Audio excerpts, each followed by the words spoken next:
సాక్షి TV ప్రసారాలను నిలిపివేయడం చట్టరీత్యా నేరం. సాక్షి టీవీ ప్రసారాల కోసం మీ స్థానిక కేబుల్ ఆపరేటర్ను వెంటనే సంప్రదించండి.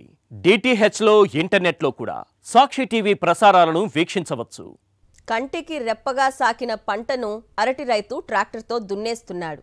కన్నబిడ్డలా పెంచిన తోటను తన చేతులతోనే తొలగిస్తున్నాడు. చంద్రబాబు ప్రభుత్వ అసమర్థతతో సంక్షోభంలో చిక్కుకొని విలవిల్లాడుతున్నాడు. అనంత రైతు ఆక్రందన వ్యక్తం చేస్తుంటే అన్నమయ్య జిల్లా రైతు అల్లాడుతున్నాడు. వైఎస్ఆర్ జిల్లా రైతు కుదిరవుతుండగా నిలువునా మునిగిపోయామని నంద్యాల రైతు వాపోతున్నాడు. చంద్రబాబు సర్కారు పట్టించుకోకపోవడం, గిట్టుబాటు ధర లేకపోవడంతో ఎగుమతులు నిలిచిపోయి అరటి రైతు మొత్తానికి దివాలా తీసే పరిస్థితిలో ఉన్నాడు. అరటి ఒక్కటే కాదు, రాష్ట్రంలో ఏడాదిన్నరగా పంట ఏదైనా అన్నదాతకు మిగులుతున్నది ఆక్రందనే. పంట ఏదైనా సరే రైతుల పరిస్థితి అగమ్య గోచరమే. మద్దతు ధర మాటే లేదు. ప్రభుత్వం ఆదుకున్న పాపాన పోలేదు. ప్రస్తుతం అరటి రైతు పరిస్థితి అయితే అడకత్తెరలో పోకచెక్క మాదిరిగా మారింది. పెట్టుబడులు రాని వైనంలో ఉన్నాడు. రైతులకు భరోసా కల్పించాల్సిన చంద్రబాబు సర్కార్ ఆ ఆలోచనే చేయడం లేదు. కనీసం మార్కెటింగ్ కల్పించే ప్రయత్నం చేయడం లేదు. తోటలు దున్నేస్తున్నా నిమ్మకు నీరెత్తినట్టుగా వ్యవహరిస్తోంది. ఇలాంటి సమయంలో అన్నదాతలను ఆదుకోకుండా చంద్రబాబు ప్రభుత్వం కొత్త డ్రామాకు తెరతీసింది. రైతన్నా మీకోసం పంచసూత్రాలు అంటూ మభ్యపుచ్చే ఎత్తుగడలు చేస్తుంది. దీంతో ఇదేనా కాలర్ ఎగరేసుకునేలా చేయడమని రైతులు మండిపడుతున్నారు.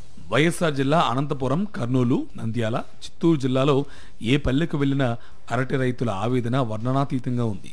లక్షలు ఖర్చు చేసి సాగు చేసిన పంటను కొనేవారు లేక దున్నేస్తున్న ఘటనలు దర్శనమిస్తున్నాయి. అరటికే కాదు, మొన్నటికి మొన్న మామిడి, ఆ తర్వాత ఉల్లి, టమాటా, మొక్కజొన్న ఇలా పంటలు అన్ని మద్దతు ధరలు లేక చరిత్రలో ఎన్నడూ లేని విధంగా దున్నేస్తున్న పరిస్థితులు కేవలం ఒక్క ఏపీలోనే నెలకొన్నాయంటే పరిస్థితి ఎంత దయనీయంగా ఉందో అర్థం చేసుకోవాలి. చంద్రబాబు ప్రభుత్వం పట్టించుకోకపోవడం, గిట్టుబాటు ధర లేకపోవడంతో అరటి ఎగుమతులు నిలిచిపోయాయి.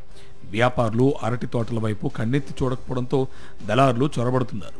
కొనేవారు లేక తోటల్లో చెట్లపైనే కాయలు మాగుతున్నాయి. టన్నుకు 1000 లోపే ఇస్తూ ఉండడంతో రైతులు కన్నీరు మున్నీరవుతున్నారు. ఎకరాకు 1,50,000 పెట్టుబడి పెడితే 15,000 రావడం కూడా కష్టంగా ఉందని, కూలీల ఖర్చులు వెళ్లడం లేదని వాపోతున్నారు. నాకు కనీసం అంటే 15 ఎకరాల అరటి తోట ఉంది. 20 లక్షల పైన అయింది. 23 రూపాయలు, 24 రూపాయలు అంటే ఈ పొద్దు చూస్తే 2 రూపాయలు, 3 రూపాయలు అని కూడా వ్యాపారస్తు రావడం లేదు. ఏమైనా డిమాండ్ చేస్తే ఊరిపై తోటలోకి వచ్చిన పనులు ఎన్నికి వెళ్ళిపోతున్నారు. ఏం చేయాలో మాకు అర్థం కాక గవర్నమెంట్ మాకు గిట్టుబాటు ధరలు కల్పించాలని కోరుతున్నాము.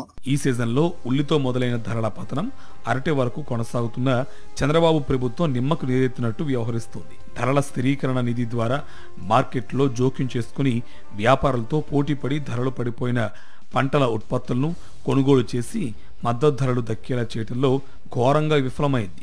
మొక్కుబడి సమీక్షలతో సరిపెట్టడం తప్ప రైతులను ఆదుకునే దిశగా అడుగులు కూడా వేయని దౌర్భాగ్య పరిస్థితి నెలకొంది. రైతులకు సంబంధించి ద్రోహం చేయడానికి, రైతుల కడుపు కొట్టడానికి, 10 మంది కడుపు నింపేటువంటి రైతుల కడుపు కొట్టడానికి ఈ కూటమి ప్రభుత్వానికి, చంద్రబాబు నాయుడికి ఏ విధంగా మనసు వచ్చిందో ఈరోజు అర్థం కానటువంటి పరిస్థితి. ఈరోజు ఎకరాకి 30,000 నుంచి 40,000 రూపాయలకు నష్టపోయి ఈరోజు ట్రాక్టర్లతో దులుకునేటువంటి దుస్థితి ఏర్పడితే కనీసం వాళ్ళ గురించి పట్టించుకునేటువంటి పరిస్థితి లేదు. వైఎస్ జగన్ హయాంలో అరటి ఎగుమతుల కోసం ప్రత్యేకంగా అనంతపురం నుంచి ముంబైకి ఏటా ప్రత్యేక రైలు నడిపితే చంద్రబాబు సర్కారు వచ్చాక ఒక్క రైలు కూడా నడపలేని దుస్థితి. వైఎస్ జగన్ హయాంలో టన్ను 30,000కు పైగా పలకగా నేడు 1000కి కూడా కొనేవారు లేక తోటలను రైతులు దున్నేస్తున్న పరిస్థితి నెలకొంది.